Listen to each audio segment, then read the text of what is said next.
It's a really interesting one with Suella Braverman because there is a lot in that and a lot of people saying, actually, hold on a second, we actually think she should be Prime Minister. There are a lot of people who agree with her, including in the Daily Mail. Come for Suella and you come for us all, says the Daily Mail. And there are quite a few people in the Conservative Party, certainly people like Lee Anderson, there are various other people like John Hayes who are big supporters of Suella Braverman. And joining me now to run through all the top stories, that one and everything else, is the writer and commentator Candice Holdsworth. Hello, Candice. Lovely to see you. How are you doing? Morning. I'm good. How are you? I'm very well. Do you have full confidence in Suella Braverman? I think there's no good options here. I mean, what does Sunak do, right? Yeah. I mean, he could fire her, but then he kind of looks weak. He's going to annoy half his party. It looks like a government that's spinning into chaos, another Conservative government that's spinning into chaos. Well, exactly, yes. But if this keeps continuing and Suella Braverman keeps sort of putting herself forward and they keep getting a negative reaction, what does he do? How much longer can he tolerate it? I must say, though, if they agreed for her to write this article, but they're only backing away because the reaction was negative, then I would question whether it's right for him to fire on those grounds. Well, it's interesting because they're talking about these sort of wheels within wheels kind of arguments, Candice, where they're saying, well, we need to look at the process. Well, it's fairly straightforward. What happens, I mean, I was a special advisor in government for 3.5 years. What happens is you write the article, you send it to Number 10, they make edits, they send it back to you, put the edits in it, and then you send it off to the Times. I mean, it's as simple as that. But it was very interesting, actually, this morning, because one of the government ministers, the poor soul sent out on the morning round of interviews was Robert Halfon, who is an education minister, the skills minister. He wanted to talk about ruling out a new plan for skills. Instead, the only question on the lips of the Sky News interviewer who talked to him was whether Rishi Sunak, the Prime Minister, has full confidence in Suella Braverman. Does the Prime Minister still have confidence in Suella Braverman? I think that's the problem. Whoever is the minister, that's up to the Prime Minister to decide. But as I say, our focus is working closely with the police if the Prime Minister still has confidence. Every step necessary is taken to safeguard remembrance services and keep. I mean, I feel a bit sorry for him, don't you, Candice? Yes. I like Robert Halfon. He's a good minister, but I mean, whoever was sent out this morning to defend the government's position is fascinating because yesterday we were told, yes, of course, he has full confidence. This morning there seems to be something slightly different. Oh, yes. I mean, they seem very confused about this. The thing is, with Suella Braverman, you know what you're going to get, right? She's going to be very outspoken. She's going to be very polarising. If you've authorised her to write an article in the Times criticising the police, you've got to know she's never going to be mealy-mouthed about that. Well, exactly. She's not backwards in coming forward. It's interesting. I was talking to a senior Conservative insider, a former cabinet minister, actually, who said there's actually this sort of golden time in terms of what Rishi Sunak does now, because the golden time, this person was telling me, is apparently after the protest march. That's when he needs to sack.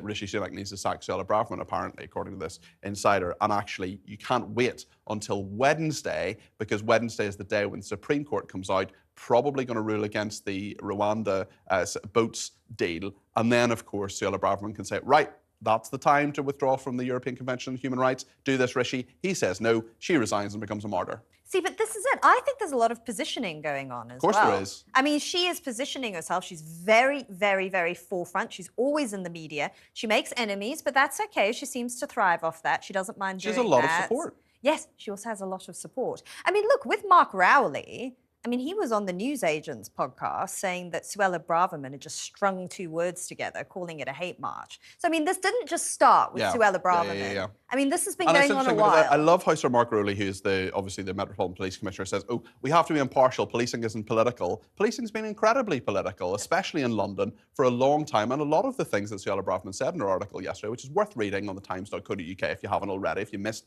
the paper yesterday, a lot of it are things that people really identify with. There has clearly been political policing when it comes to things like the Black Lives Matter march, when it comes to anti-lockdown marches as well, clear political policing there, and the fact that a lot of people just feel that we have tens of thousands of people on the street, many of them peaceful, but a minority not peaceful, people shouting jihad, and the police don't arrest them. What's going on there? I know. Do you know, for me personally, this has really tested my commitment to free speech. I think everyone has that who argues for free speech. There'll be a case which really tests them. And for me, this is it. You know, I absolutely do think that people should be able to have their say. But there's a difference, Candice, isn't there? Sorry to interrupt you. There's a difference between free speech and hate speech. I mean, actually inciting violence, talking about membership or promoting the ideals of a prescribed organisation like Hamas. That's how I feel. And I also think if it's increasing anti-Semitism, and we've seen all around the world, there have been anti-Semitic attacks. Horrific, But also, who could possibly be organising these marches as well? It's linked to Hamas,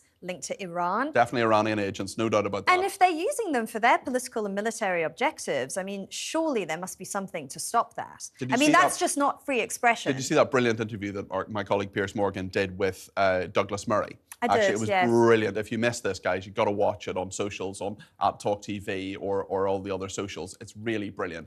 It's basically, Douglas Murray says, right, if I wanted a protest march, and then in the first march, someone shouted jihad or talking about support for Hamas, I wouldn't be there in the second, third and fourth ones. Exactly. I mean, if it was the other side of the argument, they would be asking people to disavow. Yes. To disavow that. But also, I think when you look at these marches, there's no balance there. They're calling for a ceasefire, but they never call for Hamas to abide by a ceasefire. There's no saying returning the hostages. It's just very anti-Israel. Yes. Isn't it a bit weird that there are many, many humanitarian catastrophes around the world? There's Yemen, for example, which nobody's talking about anymore. And it's always when Israel is involved, there's far more criticism. I wonder why that is. But that's so true, right? I mean, that is on the money, because I think that it is always holding Israel uniquely morally culpable.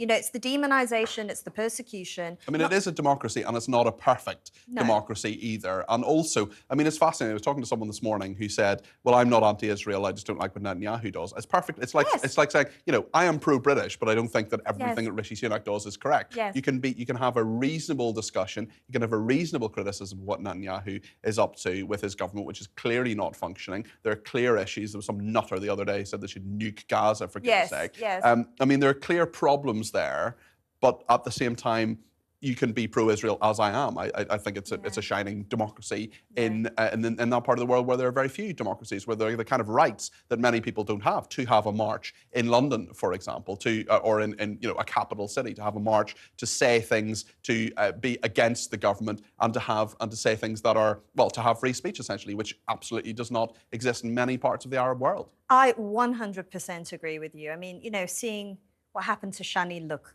the Israeli woman who was paraded around, probably whilst dead, on the back of a truck. And I think that's a woman like me in a free society who was able to live her life and do what she wanted. And look how she met her end in the most violent, misogynistic way by Hamas. For me, there's a clear moral difference there. Like you were saying, it's absolutely fine to be critical of someone like Netanyahu. That debate goes on in Israel itself. All the time, yeah. But I think, what experts in anti-Semitism will say is that when the behavior matches the anti-Semitism of old, so when there's a particular hatred, a particular demonization when talking about Israel, well, then we know what's behind it there. Yeah. You're absolutely right. I wonder what you make of this idea of humanitarian pauses. There seems to be a little bit of confusion. We're going to get the latest on this a little bit later on in the programme, but there seems to be a little bit of confusion because the Americans yesterday said humanitarian pauses. Yes. And now we're hearing from Netanyahu, actually, they may happen, they may not, but they're saying that sort of the campaign continues, essentially. What do you think of this, Rob? I think that you should have a humanitarian pause. I think the people of Gaza are really suffering at this point, and you need to be able to get aid and medicine into them. I think it is obviously very different from a ceasefire where they stop fighting. But from a military perspective, I mean, maybe they have Hamas on the ropes now, right? And they don't want to, now is not the time to stop. But I think you do need to allow people to also leave the city as well. I think that is important. And I think that is, within the laws of war. And we have had people this week, we've had numerous, well, not enough, but we have had some people getting out of Gaza, including some Britons as well. But the nightmare continues for those innocent civilians in Gaza and for so many people in Israel as well who are feeling under threat and under a lot of pressure as well. Yes. I mean, they've just been plunged into absolute chaos. And I do think that after this, there needs to be a proper plan to rebuild Gaza. I mean, I suppose What does that look like to you, Candice? Because we're in a really interesting position where Israel is saying it will need to take security responsibility for Gaza. A lot of people are quite spooked by that. Interesting that, of course, Israel pulled out of Gaza. It was not occupied since 2005, for example. Thoughts of things spilling over into the West Bank, other of the territories that are occupied by Israel under in a breach of international law. It's interesting, isn't it, just to see, what does Israel and that whole region look like after this, whenever after this is? So I've looked to history for this. So I mean, like many of our generation, I've been shaped by my perception of this has been shaped by the absolute disastrous occupation of Iraq. and Afghanistan, which promised to be a liberation of these countries, but which just gave birth to something far worse. But if we go back to post-World War II, the rebuilding of Japan, the rebuilding of Germany, and that was done in a brilliant way, and it created forever allies, and it actually gave those people a future.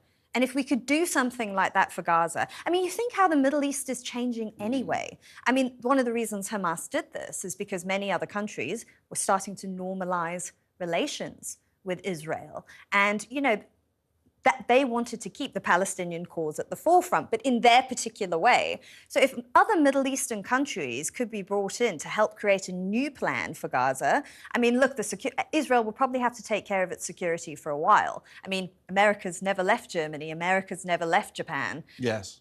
They've always had to stay there. I don't know if the same will happen for Gaza, if that's even possible. I'm very wary and I'm very suspicious of anything utopian, but I am aware that it can work. There are precedents for it to work if it's done in the right way.